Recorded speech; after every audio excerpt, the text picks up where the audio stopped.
You would write, I think you had some written on the tips on the fridge to remind you. Yes, I did, yes. The do's and don'ts.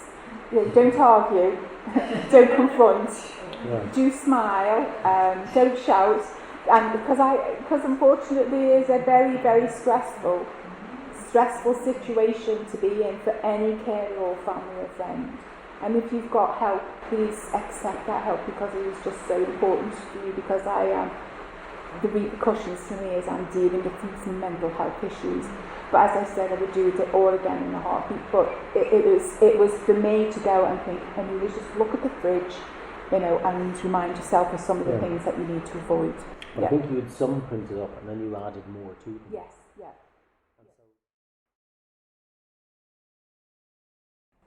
Going out on locations was difficult as well, especially where you see this one, which is the car. I'll tell you the story behind that. She wanted to go home, because obviously in the late stages of dementia you go through where you want to go home, and that is an anxiety need.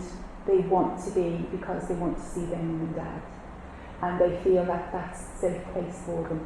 So rather than saying no all the time, I used to take it in the car, say, okay, then I'm taking to you, go take it to your mum and dad.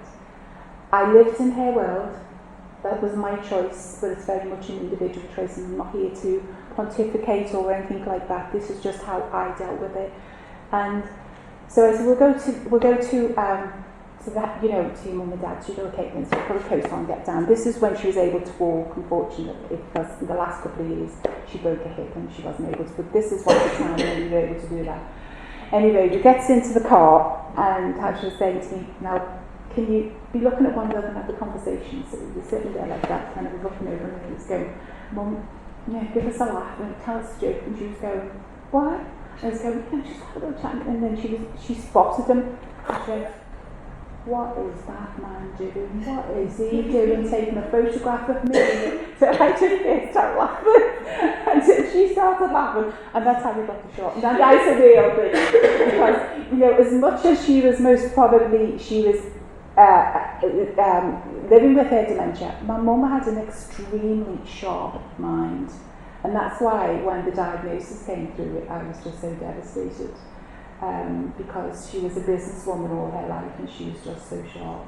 Her humour was sharp, and I think he was probably, she was quite sharp in her humour, in her retorts or coming back at things. So that was that was a genuine, it was having a go at. But you remember that day when we went out, because we went down to Boundary Street, where she used to live, and when we got there, I got out of the car, put her in the wheelchair, and Mum, this is Boundary. Remember you used to work in the Bond? And she said, yes, I remember. She goes, where's the houses? I remember, Mum, we're no longer here anymore. I said, unfortunately, as it's all just, business and things. And so we came out, and I said, do you want to tell me where your house was? So we came to the corner of Boundary Street, and the pub was on the corner there. And then she said it was my Auntie Minnie had a shop, and she could go through the whole row, and I remember it in my childhood as well. So the long-term memory becomes really, really astute and more to the forefront. It's their short-term memory that, in terms of it just goes, they don't know. And then, and you took photographs of us there, and she really, really did enjoy it. And but when we get back to the house, I think you'd got back to the house, had a cup of tea, and then it was I want to go home. Why aren't you taking me home? Why are you keeping from my mum and dad? So then what I would have to do then is try and, like a child, you have to distract, and you say, well, I'm just going to bake some cookies. Would you like to? And I did a lot of baking. Honestly, I did a lot of baking. I used to do muffins for her, because obviously the sweet development was part of her dementia symptoms. So it was cookies, it was cakes, and I would get her to come up to mix with the eggs or something like that. So that's what I had to do to take the anxiety and the stress away from the situation. Because if I said, I've just taken you home and lost my patience, she would get anxiety, she'd get full of anxiety, then I would be upset, she would be upset, and then we would just sit there. So I decided to try. It was very difficult.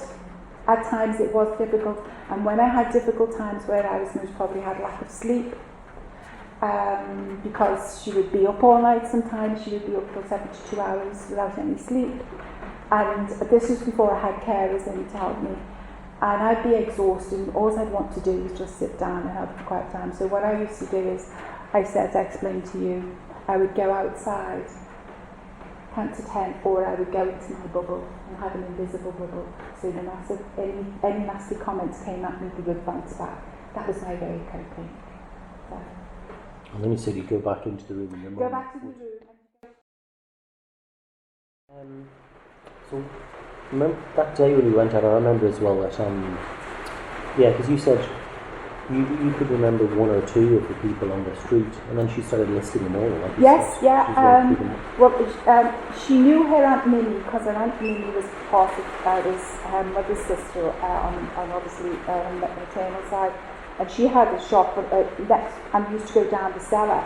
That was well before I was born, but she used to tell me about that. And then there was the Brocken family next, and then there was, I think it was the Coxes, and then it was somebody else and whatever, and then she was just reading them all off. She was just going through them. As I say, her short-term her long-term memory and her memories from her childhood was just unbelievable. And some people think, is that not a contradiction in itself? And they'd say, but that's what happens, because I don't know if anyone has been onto a Dementia Friends.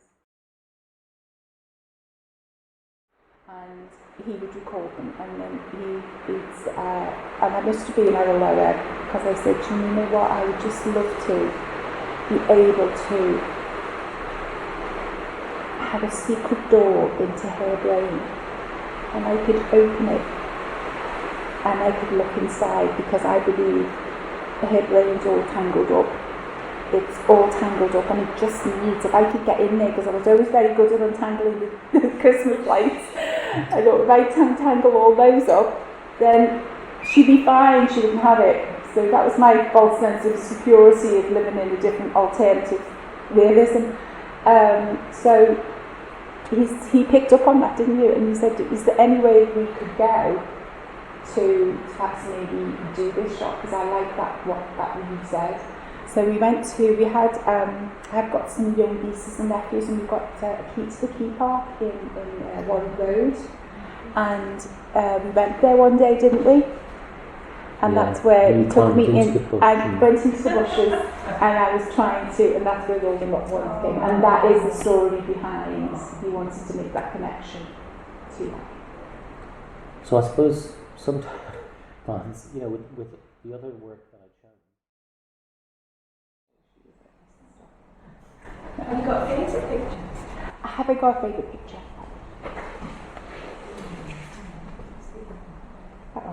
Is that your mum? That's me. Oh, so lovely. That's my mum. And I put red on because, and it was just, she loved that colour, because she would always reach for my hand. She would want to sit with me sometimes towards coming the last 18 months. She said, can I come and sit with you next to you on where she always had a big chair. And so sometimes I'd go, Mum, just across it. And if she couldn't see me, she would panic. Where I had an open plan house, and behind I was the kitchen, and when I would be making things or baking the cakes, and her chair was at the back, she couldn't see me, she'd be constantly calling me, Amelia, where are you? All the time. So I'd have to come round from the kitchen to the island, and I'd go with my apron, and he'd like, I'm making cake for you, Mum, I'm just behind you. So she'd go, oh, okay. So in the end, what I had to do is I had to turn the chair around so that she could see me. But it was just for reassurance and to make her feel safe. And my mum was never one for, she was never demonstrative with us when we were children. It was always, because I think that was her generation, how she was brought up. You don't show any affection. But if there was one thing that she became very affectionate towards me. And I towards her. And I used to every morning go in and I would kiss her 3 times on her forehead, and I would say to her, what does that mean to you? and she'd get, I love you. So she remembered that. So I take the positive.